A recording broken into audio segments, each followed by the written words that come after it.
드디어 저의 차례가 왔습니다. 심장이 터질 뻔했습니다. 그러나 찰나 2019 땡땡땡 6천만원 단독 낙찰이라는 말이 나왔을 때 실감도 안 나고 정말 행복했습니다.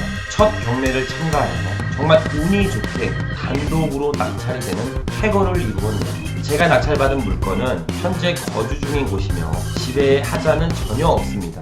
주변 상권은 주민센터, 대중교통, 대형마트 등 인프라가 밀집된 곳이라 2달 동안 거주하면서 정말 만족감이 높았던 집이었습니다.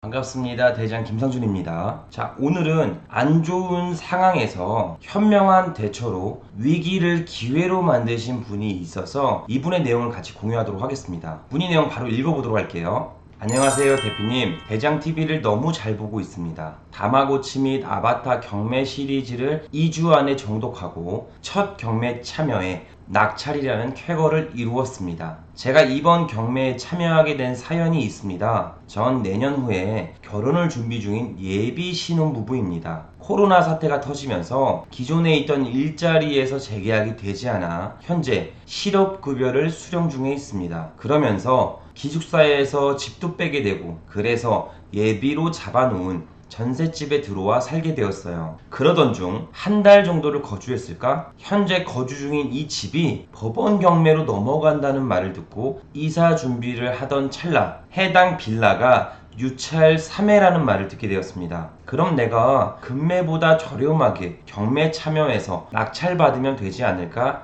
라는 생각에 대표님 채널을 시청하게 되었습니다. 남은 시간은 대략 2주 동안 전 최대한 많이 배우고 확실한 권리 분석과 리스크 없이 진행해야 하기에 열심히 공부했습니다. 이분처럼 코로나로 인해 실직한 근로자, 휴폐업한 자영업자, 그리고 무한정 떨어지는 화폐의 가치, 지금 우리는 코로나19 백신이 나오기 전까지 혼돈 속에서 살고 있습니다. 하지만 이것을 다르게 본다면 인생을 바꿀 골드타임이라고 보여지기도 합니다. 더 늦기 전에 근로소득만 의존한 삶이 얼마나 무서운 건지 깨닫게 되었고, 자본소득, 즉 내가 일하지 않아도 내 노동이 들어가지 않아도 수입이 나올 수 있는 출처를 만들어야겠다, 시스템을 구축해야겠다, 이런 생각을 하셨을 겁니다. 그러다가 현재 집이 경매로 넘어간다는 소식을 듣고 이사 준비를 단순하게 생각했는데 유찰이 3회라는 소식을 듣고 직접 경매 참여하면 어떨까 라는 생각을 했던 것 같습니다. 자, 우선 임차인 분이 경매 참여해서 낙찰이 된다면 미배당된 보증금은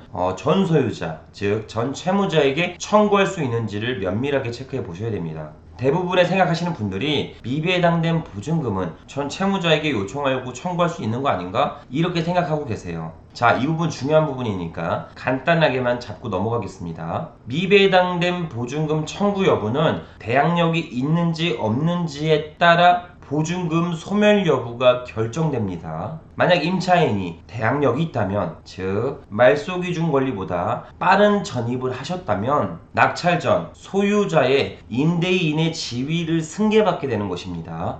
즉 면책적 채무를 인수하는 것으로 전 소유자는 임차인의 기존 채무를 면하게 되는 거죠. 요약하면 임차인으로서 돈을 받을 권리와 임대인으로서 돈을 내줄 채무자가 같은 사람으로 분류되어 민법에 정해진 혼동의 요건에 충족하여 그 채권은 소멸하게 됩니다. 어려우시죠? 그냥 쉽게 말씀드리면 그냥 대항력 있는 임차인이 해당 주택을 낙찰받으면 미배당 보증금은 그냥 소멸한다 라고 생각하시면 쉽습니다. 반대로 대항력이 없는 임차인이라면, 말소 기준 권리보다 후순위 임차인이라면 임차인이 낙찰받더라도 기존 채무자의 지위를 승계하는 것이 아닙니다. 따라서 전 소유자의 채무는 그대로 남게 되는 거죠. 요약하면 대항력이 있다면 미배당 보증금은 소멸하고, 대항력이 없다면 미배당금은 별도 민사소송을 통해 변제를 받을 수가 있습니다. 단 이 채무자가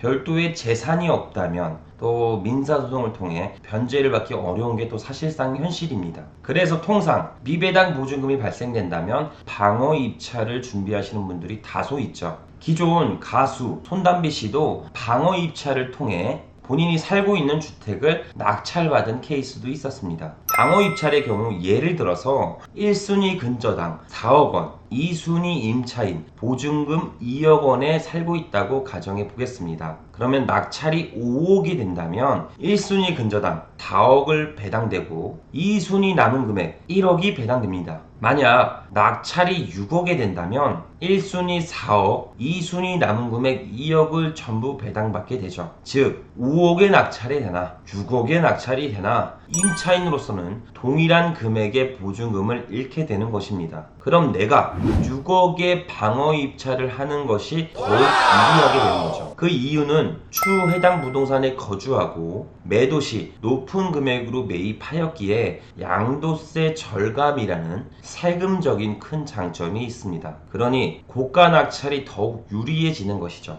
단 취등록세가 조금 나간다는 단점이 있겠네요. 자, 여기까지 임차인이 경매 참여 시 주의해야 될 점을 말씀을 드렸으니 나한테는 없는 일이다, 나랑은 상관없는 얘기다, 이렇게 그냥 흘려듣지 마시고 꼭 참고하셨으면 좋겠습니다. 문의 내용 계속 읽어보도록 할게요. 첫 경매를 투자하다 보니 많이 떨렸고 어떻게 진행되는지 몸소 체험을 해야 했기에 오전 입찰 10시보다 이른 1시간 빠른 9시에 법원에 도착했습니다. 법원에는 저 말고도 약 20분 정도가 미리 오셔서 경매 정보지를 보고 계셨어요. 그리고 10시쯤 방송이 나오고 집행관님이 여러가지 주의사항에 대해서 설명해 주셨습니다. 10시에 진행과 동시에 입찰표를 받고 실수를 하면 안 되기에 두세 번씩 체크하며 기재했습니다. 한 글자로 틀리면 폐찰되거나 보증금을 날려버릴 수 있기에 실업자인 저에게는 정말 식은땀이 나는 시간이었습니다. 11시 20분 경과가 진행된과 동시에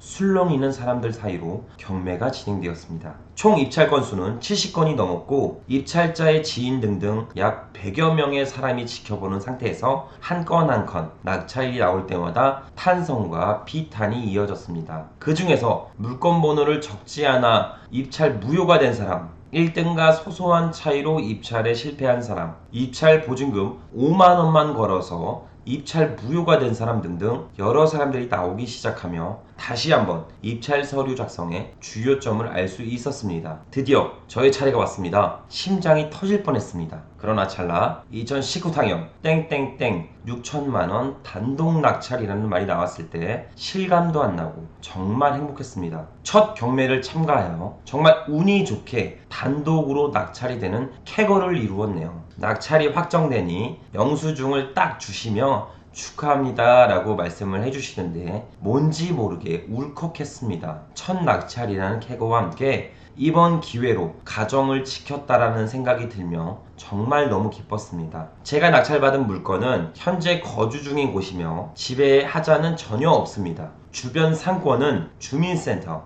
대중교통, 대형마트 등 인프라가 밀집된 곳이라 2달 동안 거주하면서 정말 만족감이 높았던 집이었습니다. 주변 빌라 시세는 비슷한 평수대의 노후빌라 기준 8천만원대라 부대 비용을 빼더라도 1,000만원 정도 저렴하게 매입하게 되었습니다. 가장 중요한 건 내가 살기에 명도비, 중개비, 인테리어, 공실료를 전부 배제하여 투자 수익률은 더욱 높았습니다. 비록 다른 임차인이 사는 물건이 아니라 임장과 명도는 경험해보지 못했지만 다음번 투자 물건은 확실하게 해볼 생각입니다. 저에게 이번 경매에 참여할 수 있게 용기를 주시고 질 높은 유튜브 영상을 올려주셔서 우리 대장님 정말 감사합니다. 기회가 되면 정말 소주 한잔 사드리고 싶습니다. 통영에 관광 오시면 제가 가이드 해드릴게요. 감사합니다. 자, 우선 거주와 투자를 좀 병행할 수 있는 부동산을 취득한 거에 대해서 진심으로 축하드립니다. 이번 계기로 소유의 중요점을 알고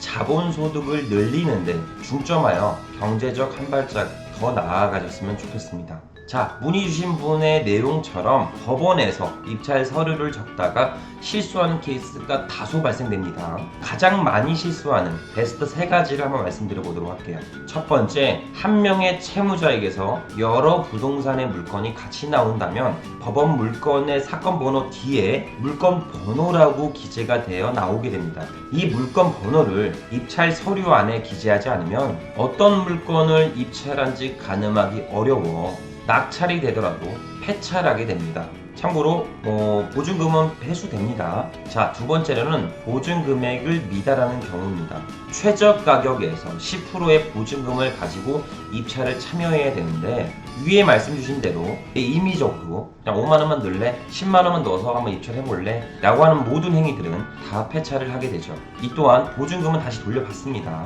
세 번째, 입찰 금액을 잘못 기재하는 경우입니다. 만약에 최저가 1억짜리 부동산을 내가 입찰 가격을 한 1억 5천 정도 적으려고 했는데 0을 하나 모르고 빼트려서 너무 법원에서 긴장돼서 1,500만원으로 입찰 가격을 적을 때가 있습니다. 이럴 경우 최저 입찰 가격에 미달해서 폐찰하게 됩니다. 이 또한 보증금은 다시 돌려받습니다. 반대로 0을 하나 더 적어서 모르고 1억 5천이 아닌 15억을 적었다면 폐찰이 아닌 최고가 낙찰인이 됩니다. 이 경우 보증금은 회수하지 못하고 잔금에 기속되게 됩니다. 그러니 입찰 가격을 작성할 때는 전날에 미리 쓰던가 혹은 재차 확인하는 습관을 꼭 기르셔야 됩니다. 자, 여기까지 임차인으로서 살면서 드디어 임대인이 되신 분의 사연을 전달드렸습니다. 그중 주의해야 되는 점들까지도 전부 말씀드렸습니다. 임차인이 경매 참여할 때 어떤 포지션을 가지고 어떻게 주의해야 되는지